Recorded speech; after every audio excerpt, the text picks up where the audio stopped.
इन्फोसिस के शेयरों में जो हालिया गिरावट आई है उसने कई निवेशकों को चौंका दिया है। आज हमारे पास जो स्रोत हैं वो इस पूरी उथल-पुथल के पीछे की वजहों को अलग अलग एंगल से देखते हैं। तो आज की हमारी पड़ताल का मिशन है इस गिरावट के असली अपराधियों को ढूंढना। क्या इसका मुख्य दोषी अमेरिका में बैठा है या फिर कंपनी के अंदर ही कोई सुराग छिपा है? चलिए इसकी तह तक चलते हैं। और ये समझना बहुत जरूरी है कि ये केस सिर्फ इन्फोसिस का नहीं है। असल में ये एक बड़ी तस्वीर का हिस्सा है जिसका असर पूरे भारतीय आईटी सेक्टर पर पड़ रहा है। ये एक कड़ी है जो दूसरी कई कड़ियों से जुड़ी हुई है। ठीक है, तो अगर हम इन रिपोर्ट्स को खंगालें तो सबसे पहले उंगली अमेरिका की तरफ उठती है। ऐसा क्यों है? इन्फोसिस की कमाई का एक बड़ा हिस्सा तो वहीं से आता है ना? बिल्कुल। और वहां इस वक्त दो बड़े डर काम कर रहे हैं। पहला, अमेरिका में ब्याज दरों का लगातार ऊंचा बना रहना। जब पैसा उधार लेना महंगा हो जाता है तो कंपनियां सबसे पहले अपने टेक्नोलॉजी जैसे बड़े खर्चों पर लगाम लगाती हैं। नए प्रोजेक्ट्स टल जाते हैं। लेकिन क्या ये डर कुछ ज्यादा नहीं है? बड़ी अमेरिकी कंपनियां तो हमेशा टेक्नोलॉजी पर खर्च करती रहेंगी, चाहे मंदी हो या ना हो। हमारे स्रोत इस पर कोई खास जानकारी देते हैं? ये एक अच्छा सवाल है। देखिए, जो जरूरी खर्चे हैं वो तो चलते रहते हैं, लेकिन जो भविष्य के बड़े प्रोजेक्ट्स हैं जिन्हें हम डिस्क्रिशनरी स्पेंडिंग कहते हैं, उन पर सबसे पहले कैंची चलती है। क्लाइंट सोचते हैं अब इसे टाल देते हैं, 6 महीने बाद देखेंगे।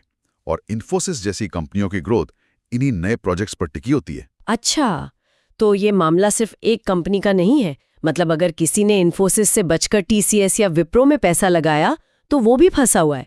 ये तो पूरे मोहल्ले में आग लगने जैसा है। आपने बिल्कुल सही पकड़ा। इसीलिए पूरा निफ्टी आईटी इंडेक्स दबाव में है। ये इंडेक्स हमें बताता है कि निवेशक किसी एक कंपनी को लेकर नहीं, बल्कि पूरे भारतीय आईटी सेक्टर के भविष्य को लेकर फिलहाल चिंतित हैं। ये एक बाहरी सुनामी है जिससे कोई नहीं बच पा रहा। तो ये साफ है कि बाहर से एक बड़ा तूफान आ रहा है। लेकिन क्या कंपनी के अंदर भी कुछ ऐसा चल रहा है जिसने इस आग में घी डालने का काम किया? हाँ, और यहीं पर कहानी और दिलचस्प हो जाती है।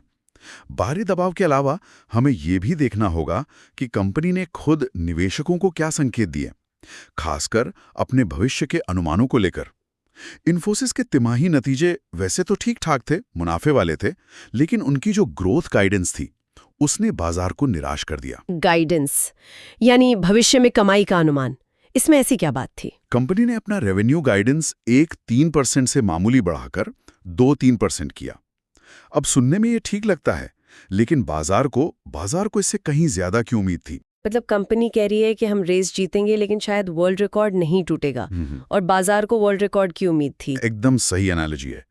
जब आप इन्फोसिस जैसी बड़ी कंपनी होते हैं तो निवेशक आपसे सिर्फ अच्छा प्रदर्शन नहीं चाहते, वो असाधारण प्रदर्शन की उम्मीद करते हैं। इस सतर्क गाइडेंस ने यह संकेत दिया कि कंपनी का मैनेजमेंट खुद आने वाले समय को लेकर बहुत ज्यादा उत्साहित नहीं है।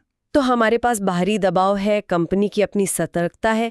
इस कहानी में निवेशकों के मनोविज्ञान ने क्या भूमिका निभाई? एक बहुत बड़ी भूमिका। देखिए, पिछले कुछ समय से शेयर बायबैक और बड़ी डील्स की खबरों की वजह से उम्मीदों का एक गुब्बारा बन रहा था।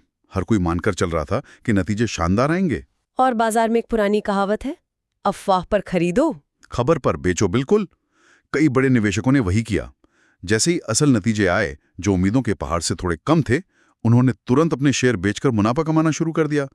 इस प्रॉफिट बुकिंग ने गिरावट को और तेज कर दिया। तो इन सब को जोड़कर देखें तो तस्वीर क्या बनती है? इस केस का नतीजा क्या है? संक्षेप में कहें तो इन्फोसिस की कहानी एक क्लासिक उम्मीद और हकीकत के टकराव की है।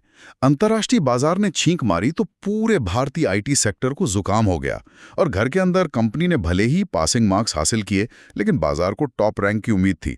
ये दिखाता है कि बड़ी कंपनियों के लिए सिर्फ अच्छा प्रदर्शन करना काफी नहीं है, उन्हें लगातार उम्मीदों से बेहतर करना पड़ता है। ये पूरी बातचीत एक बहुत दिलचस्प सवाल छोड़ जाती है।